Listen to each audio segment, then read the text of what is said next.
If you lived in the days of Jesus and you knew he was the one that healed the sick, raised the dead, cast out devils, set people free from bondages, would you be in the crowd that said, "Crucify him, crucify him"?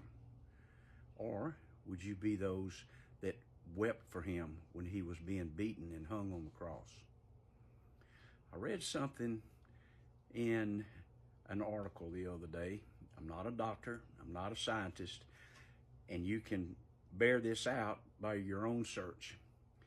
But there's something very phenomenal about a mother giving birth to a little baby. And I was one of the main proponents of this particular scientific discovery that's really been only available for a few short years, and it's stem cells. And it's healed my body.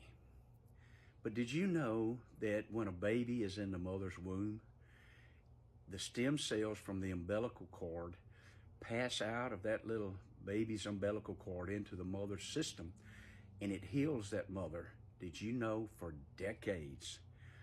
Never leaves. And it was so interesting to me that I read that, because I know that you can have a natural birth, you can have a cesarean section, and you can have an abortion and take the baby's life. But why would a mother take a baby's life that's trying to heal her and doing its best while it's in its womb and healing that mother from infirmities and inflammation and diseases? And even after that baby is extracted from that womb, it's still healing for decades. Oh, I plead with you, do not be one of those that said, "Crucify him, crucify him." Spare that baby's life.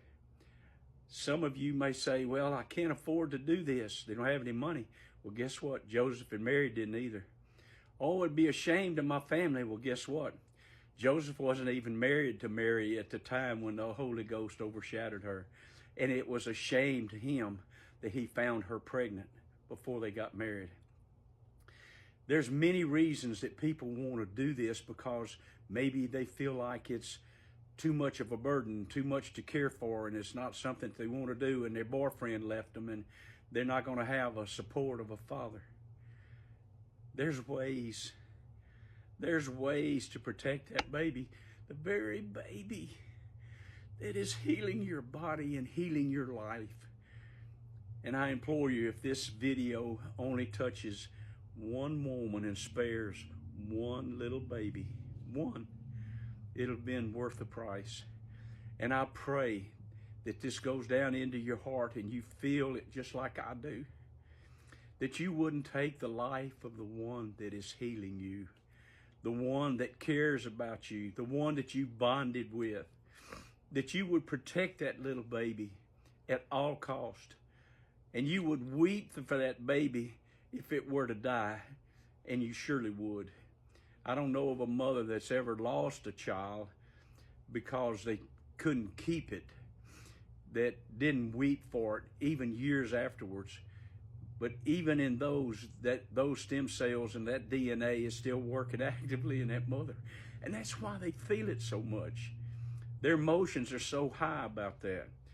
And I can only imagine how emotional it is to lose one because you didn't want to take care of it. Lose one because you felt like it was an inconvenience. Lose one because you didn't have a father that was going to be with you. Lose one because you couldn't afford it. Yes, you can. And I promise you that if you were to keep that little baby, there would be a way with God to help you. Who knows?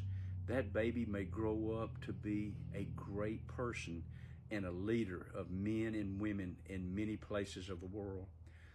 But you got to give it a chance. God bless you guys, and go in peace. I love y'all. Bye.